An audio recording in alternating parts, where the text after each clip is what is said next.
ठीक है। हाँ जी, good morning to again in this business study class. Yesterday our chapter was 10 financial markets that was in progress. ये हमारा चल रहा था।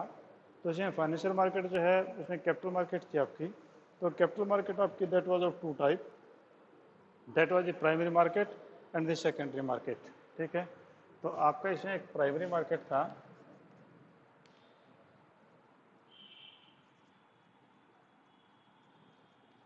प्राइमरी मार्केट, और दूसरा सेकेंडरी। तो प्राइमरी मार्केट क्या होता है कि primary market is that market where the first time securities are issued. Security का ना equity share, preference share, debentures, mutual funds, कोई भी चीज़ है जो फर्स्ट टाइम आपके मार्केट में इश्यू की जाती हैं तो वो आपकी कहलाती है प्राइमरी मार्केट। अब इसे method of flotation of security in primary market, यानी आपकी प्राइमरी मार्केट में सिक्योरिटी इश्यू करने के मेथड कौन से हैं कि method of issuing security, methods of issuing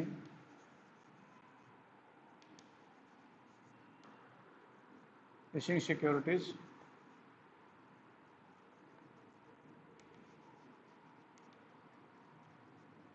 in primary market। जबकि प्राइमरी मार्केट है उसमें आपके सिक्योरिटीज इशू करने के कौन कौन से तरीके हैं। पहला आपका public issue through prospectus. First is public issue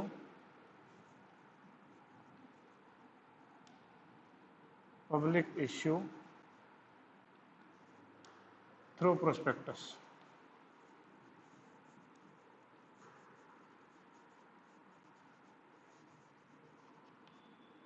public issue जो है आप प्रोस्पेक्टस के द्वारा, कि जैसे कि हम चैप्टर नंबर 7 में अकाउंटेंसी में डिस्कस कर रहे हैं कि we issue the share by issuing the prospectus and then we call the money and then allotment money receive then first call and then second call and if any person make any mistake then we forfeit the share and then reissue the shares. तो all these are the type of the issuing through the prospectus. Second offer for sale, ये हमने आज शुरू करना था। Second है offer for cell. Offer for cell का मतलब ये हुआ कि although these are issued in the primary market but the company itself not goes to market, it offer the shares to any third person and that third person will sell out in the market। कि जैसे कि x नाम की company है, अगर वो IPO issue करते, जैसे पहले वाले में अगर वो प्राइमरी मार्केट में जो है issuing securities in primary market में आपका थ्रू द प्रोस्पेक्टस करने के बजाय वो किसी एक्स नाम वाई नाम के आदमी को दे दे कि आप सारे शेयर मार्केट में बेच देना, तो वो आदमी जो है उसके बदले में कुछ कमीशन लेगा और वो जो है सारे शेयर बेच के उनको पैसे दे देगा। तो under this method new security are offered to the general public, securities are offered to general public but not directly by the company, खुद कंपनी जो वो नहीं करती, but by an intermediary who buy whole of the securities from the company. Generally, intermediaries are the firm of brokers. So sale the securities take place in two steps. First, when the company issue the security to intermediary at face value, and second, the intermediaries issue the security to general public at higher price and earn the profit। कि उसने जो सारा का सारा अपने share जो है x नाम के ब्रोकर को दे दिए और एक्स नाम का ब्रोकर अब किसी भी रेट में मार्केट में सिक्योरिटीज बेचे, वो उसका काम है। तो ये ऑफर फॉर सेल हो गया। थर्ड आपका प्राइवेट प्लेसमेंट, ये भी हम डिस्कस कर चुके हैं। प्राइवेट प्लेसमेंट,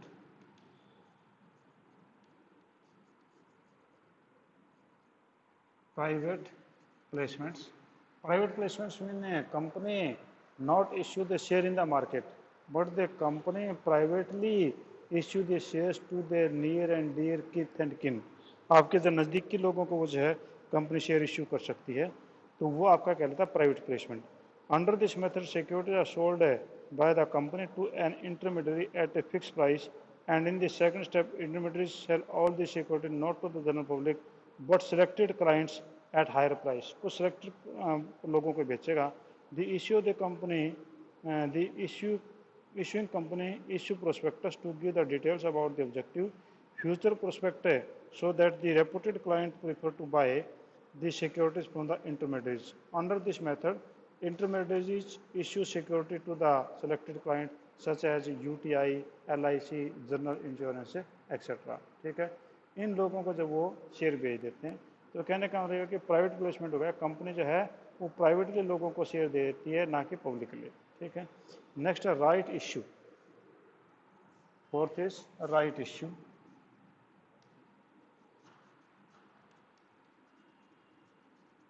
राइट इश्यू, अब राइट इश्यू का मतलब क्या हुआ?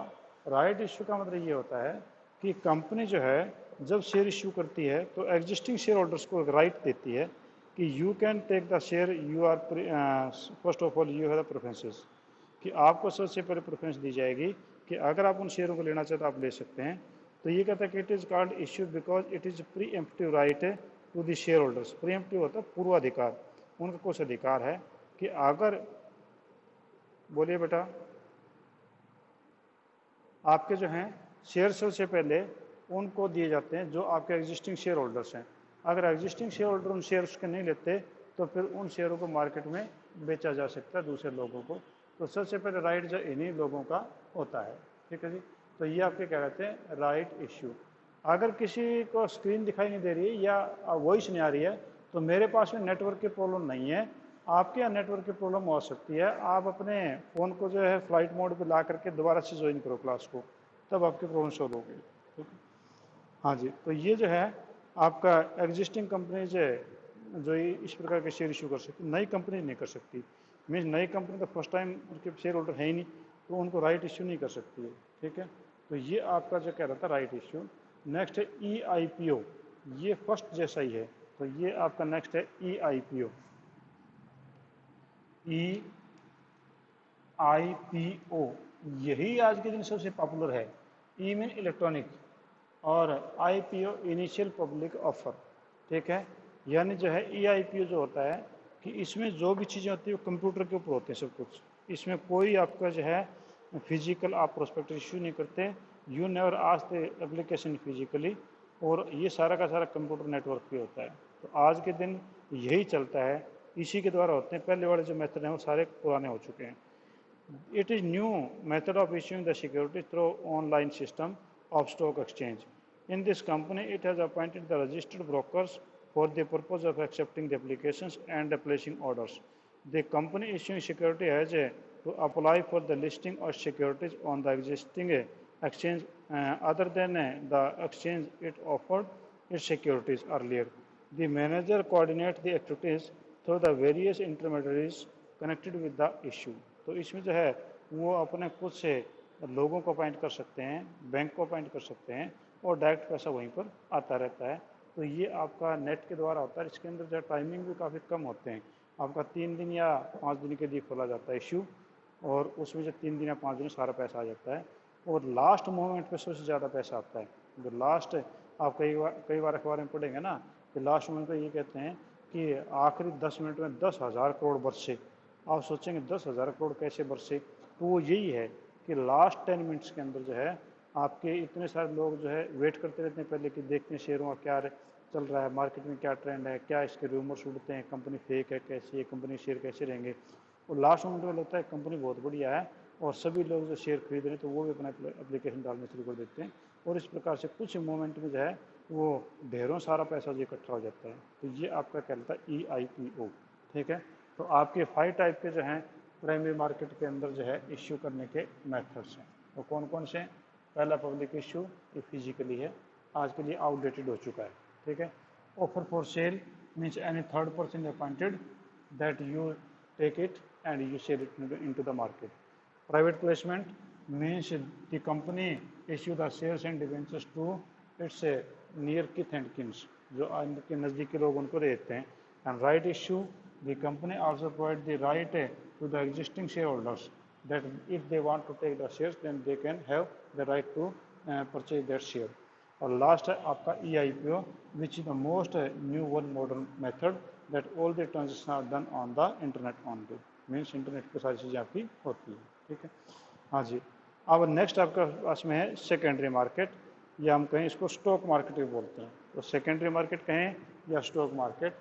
अब आप जो है देखें कि आपका अगर एक सिंपल एग्जांपल ले लें कि अगर आप सब्ज़ी मंडी में जाएं तो सब्जी मंडी में जाए तो वहाँ पर जो फार्मर्स लोग हैं अपनी सब्जियाँ लेकर के आते हैं and they sell it directly into the market, वो मार्केट में बेचते हैं। ठीक है, तो वो आपकी प्राइमरी मार्केट है because the original seller is there, तो वो आपकी प्राइमरी मार्केट होगी।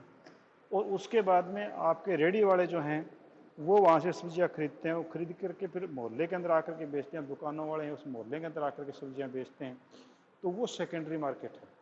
ठीक है, क्योंकि यहाँ पर जो आपके सब्जी उन लोगों ने पैदा नहीं की, वो तो मंडी से जो सब्जी लेकर के आए थे और उस सब्जी को रीसेल कर रहे हैं। पहले वाले बंदे ने सेल किया, प्राइमरी मार्केट थी, दूसरे बंदे ने रीसेल किया, उसी को खरीदा आगे बेचा, तो रीसेल किया तो सेकेंडरी मार्केट आपकी कहलाएगी। तो आपकी सेकेंडरी मार्केट पे हम यहाँ पर एक्सप्लेन करेंगे।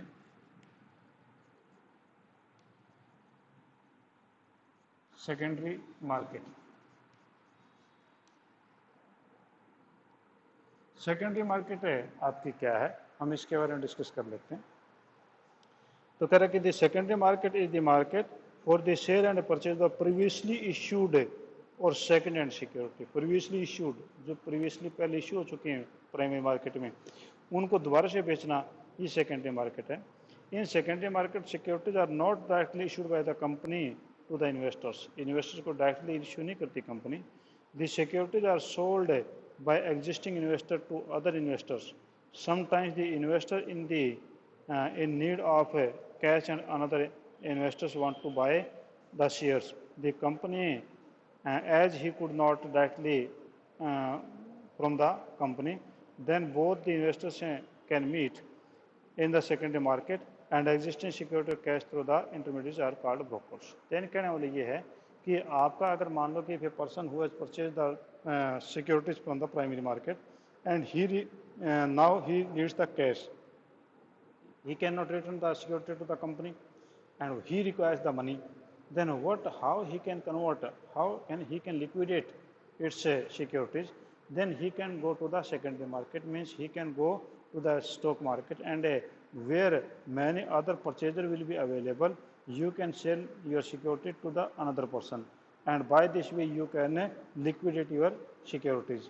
इसका ये हुआ कि यहाँ पर एक आपका इन्वेस्टर आप हैं, एक दूसरा इन्वेस्टर टू इन्वेस्टर जो ट्रांसफर हुई सिक्योरिटी, वो आपकी कहलाएगी सेकेंडरी मार्केट।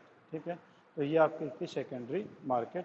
अब ये कह रहे कि difference between primary market and secondary market, आपकी प्राइमरी मार्केट और सेकेंडरी मार्केट, इसके बीच में डिफरेंस क्या है।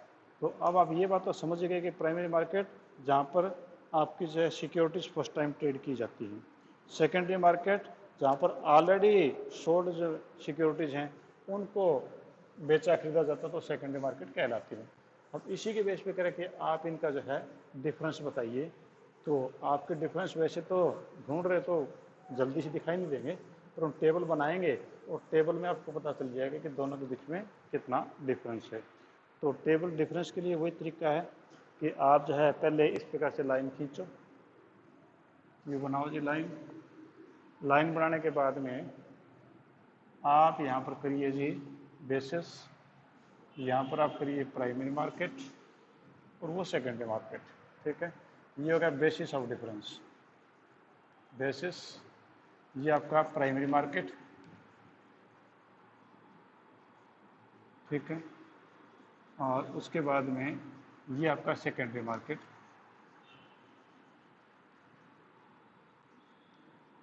सेकेंडरी मार्केट, ठीक है। तो सबसे पहले लो कि टाइप ऑफ सिक्योरिटीज, इसमें कौन कौन सी सिक्योरिटीज होती हैं। तो इसमें कहते हैं कि आपके टाइप ऑफ सिक्योरिटीज हैं,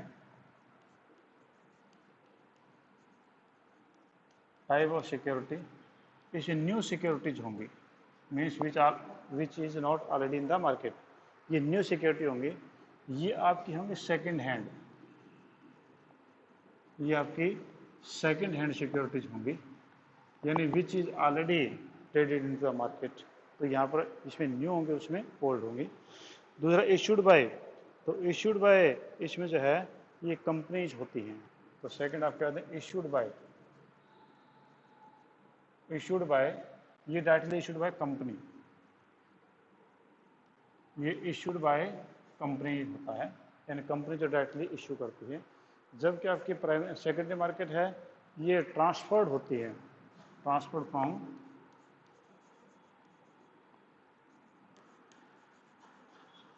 फ्रॉम इन्वेस्टर्स।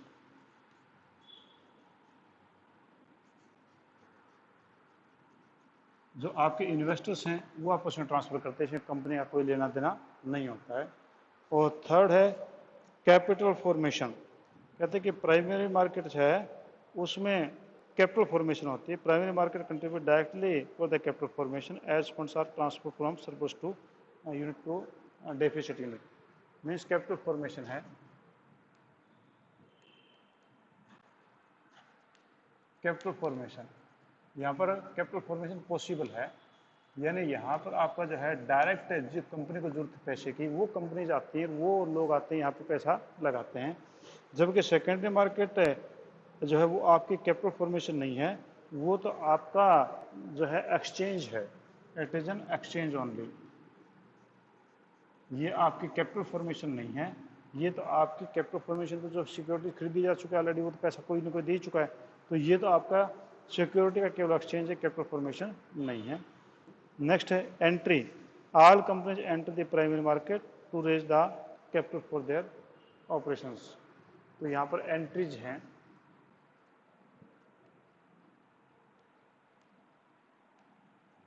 एंट्रीज, एंट्री कौन करेगा? All companies.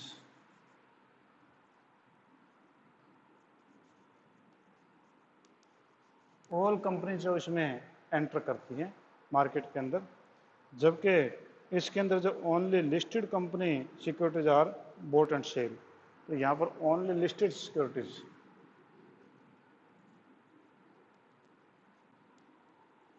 Only listed companies. अब आप ये कहेंगे लिस्टेड क्या वर्ड आ गया अलग, ये आगे स्टॉक मार्केट में आएगा। तो वैसे मैं बता दूं कि आपकी जब प्राइमरी मार्केट में आपके जो सभी किसी भी कंपनी अपने शेयर बेच सकती है, कोई दिक्कत नहीं है।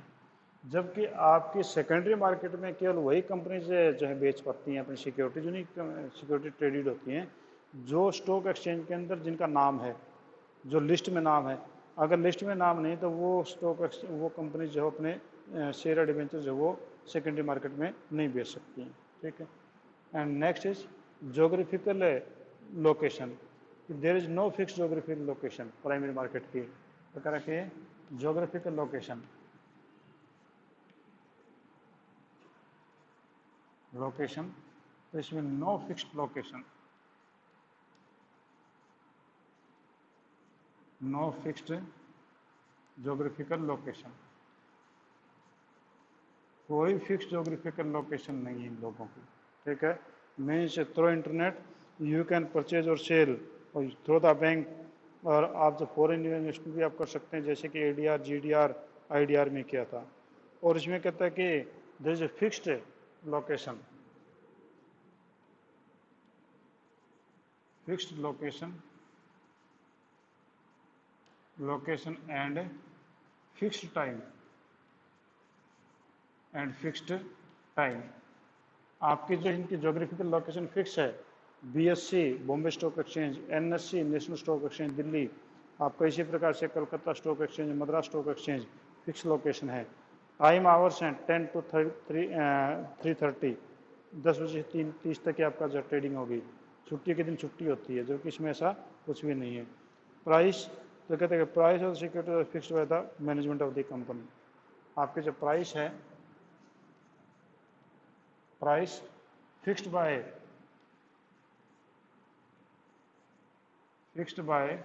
Company management. कंपनी मैनेजमेंट जो है इनका प्राइस फिक्स करती है, यानी कंपनी मैनेजमेंट क्या प्राइस निकालो कंपनी मैनेजमेंट के ऊपर है। जबकि इसके अंदर कहते हैं प्राइस और security fixed by the demand and supply. यहाँ पर प्राइस फिक्स होता है on demand and supply, on demand and supply. आपकी डिमांड और सप्लाई के बेस पे जो इसको फिक्स किया जाता है, यानी आपकी डिमांड ज़्यादा है तो प्राइस ज़्यादा होंगे, सप्लाई ज़्यादा है तो प्राइस कम होंगे, ठीक है। तो ये आपके पास में था प्राइमरी मार्केट और सेकेंडरी मार्केट के अंदर डिफरेंस। ठीक है, तो एक बार डिफरेंस को दोबारा से फिर देख लो कि आपके प्राइमरी मार्केट और सेकेंडरी मार्केट में डिफरेंस आपका क्या है। तो पहला आपका है टाइप ऑफ सिक्योरिटीज इशूड। कौन सी सिक्योरिटीज या किस टाइप की सिक्योरिटी इशू की जाती हैं? तो इसमें न्यू सिक्योरिटीज होती हैं, इसमें सेकेंड हैंड होती है, ओल्ड होती है, ऑलरेडी इशूड होती हैं। इसमें इशूड बाय कंपनी इशू करती है। इसमें ट्रांसफ़र होता है, इन्वेस्टर्स आपस में ट्रांसफ़र करते रहते हैं। इसमें आपका कैपिटल जो है वो आपका फॉर्मेशन पॉसिबल है, यानी कैपिटल फॉर्मेशन यहाँ पर होती है, जबकि इसमें एक्सचेंज होता है, कैपिटल का कोई खास रोल नहीं है। नेक्स्ट आपके पास में एंट्रीज, इसमें सभी प्रकार की कंपनी विच इज लिस्टेड और unlisted all can sell the share in the market, but only listed company can sell the into the market. और नेक्स्ट कह रखे जोग्राफिकल लोकेशन, इसमें कोई फिक्स्ड लोकेशन नहीं है, यानी आपका ADR GDR आपका वर्ल्ड वाइड सभी जगह से पैसा आ सकता है। इसमें आपकी लोकेशन भी फिक्स्ड है और टाइम भी फिक्स्ड है, यानी आपका BSE है बॉम्बे स्टॉक एक्सचेंज, NSE है नेशनल स्टॉक एक्सचेंज दिल्ली है, तो उसमें आपका फिक्स्ड है और टाइम भी फिक्स है 10 AM to 3:30 PM। और प्राइस, इसमें कंपनी जो अपने प्राइस को फिक्स करती है, जबकि इसके अंदर डिमांड और सप्लाई के बेस पे आपका प्राइस फिक्स होता है। ठीक है जी, हाँ जी, any point you want to ask? कोई पॉइंट अगर आप पूछना चाह रहे हैं तो आप पूछ सकते हैं। आपका माइक जो वो ऑन है, आप ये मत सुन रहे हैं कि आपका माइक म्यूट है, माइक म्यूट नहीं है आपका। हाँ जी, कोई ऐसी नहीं प्रॉब्लम? तो नेक्स्ट पे चलते हैं, difference between capital market and money market. हम इसको अब एक्सप्लेन करेंगे कि मनी मार्केट और कैपिटल मार्केट दोनों में क्या डिफरेंस है। तो मनी मार्केट के बारे में एक बार फिर मेंशन कर दूँ मैं आपको कि money market is for short term period, that is from 1 day to 365 days, while the capital market is for long term, means after 1 year to unfinite time। तो आपका जो है कैपिटल मार्केट वो स्ट्रॉन्ग मार्केट है, और money market जो है that is only for special purposes, for to special persons और स्पेशल कंपनीज, उन्हीं के लिए है, not for each and every. और वो भी आपके केवल फ्लोटिंग कॉस्ट है को मीट आउट करने के लिए, या 1 year की जो रिक्वायरमेंट है उनको मीट आउट करने के लिए हम इनको करते हैं। तो हम डिफरेंस जो उसी प्रकार से हम शुरू करते हैं जी। लो जी, हम करते हैं डिफरेंस, अगर पूरे हो गए तो ठीक है, नहीं तो हम कल कर लेंगे, कोई दिक्कत नहीं, बस शुरुआत कर दें इसकी। ठीक है, तो सबसे पहले हम लेते हैं जी, that is a basis. Second आपका प्राइमरी ना हो कैपिटल मार्केट, कैपिटल मार्केट। और ये आपका है जी नेक्स्ट आपके मनी मार्केट, मनी मार्केट। तो सबसे पहले आप ले लीजिए कि आपका पार्टिसिपेंट, तो आपके जो पार्टिसिपेंट हैं कैपिटल मार्केट में, कि the participant in capital market are financial institutions, bank, public and private company, foreign investor, ordinary retailer, investors from the public. तो इसमें पार्टिसिपेंट जो हैं वो आपके पास में सारे के सारे होंगे,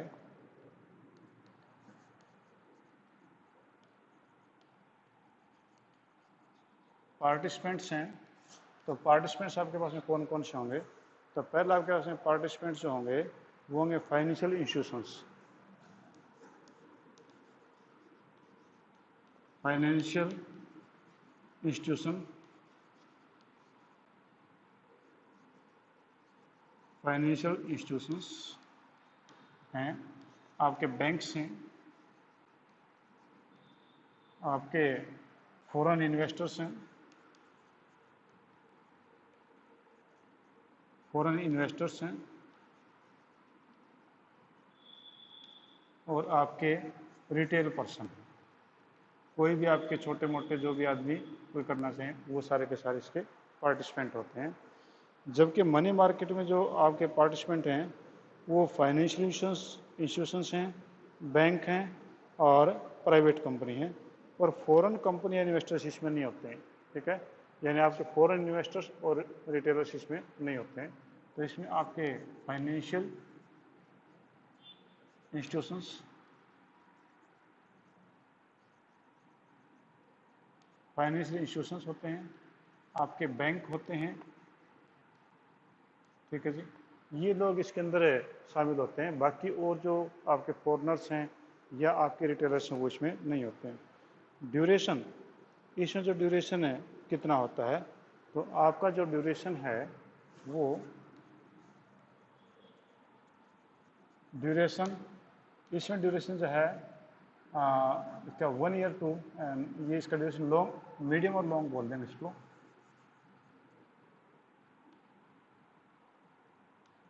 medium and long term, medium और लॉन्ग टर्म आपका ड्यूरेशन होता है। जबकि इसके अंदर होता है फ्रॉम 1 डे टू 365 डेज। इसमें आपका जो है 1 दिन से और 365 डेज का इसमें होता है। इंस्ट्रूमेंट, इसमें आपके इंस्ट्रूमेंट कौन कौन से हैं, यानी कौन कौन सी चीज़ इसमें यूज़ की जाती हैं, तो ये आपके पास में है। इंस्ट्रूमेंट्स में आपका इक्विटी शेयर्स है, आपके प्रेफरेंस शेयर्स हैं, आपके डिवेंचर्स हैं,